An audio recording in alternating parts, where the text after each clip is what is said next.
In this video, I'm going to show you how to make a button go to another page in Carrd. So this is actually quite simple. The first thing you need is some content you would like to have on your first page and some content you would like to have on your second page. Now, let's say this part over here together with this icon is going to be what I want on my first page, and then this timer over here is what I'm going to want on my second page.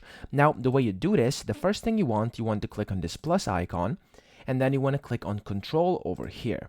Now, here, as you can see, this has added in a section. You want to put in a section just below where you want everything to be. So, for example, this part over here is part of the first section, so the first page, and then under section 1, there's going to be the part of the second section, or essentially you could always call it the second page. So, over here, I will always recommend you actually go in here, and where it says name, you want to just basically change it to the name of that page. So we're just going to do page 2 for this instance, because this is going to be page 2, and this part over here is page 1.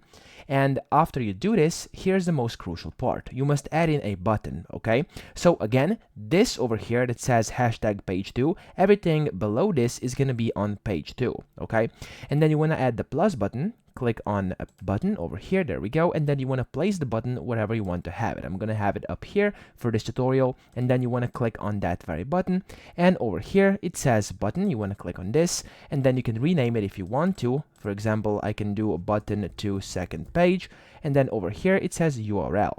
Now, where it says URL, you want to just basically put in the name with the hashtag of the page you want to direct it to. So I'm going to do hashtag page 2 like this, and then I'm going to press on done. After you've done this, click on the very top right. Over here is hamburger menu. Click on publish. The site is going to get published after you publish your changes over here, and then you want to click on view site.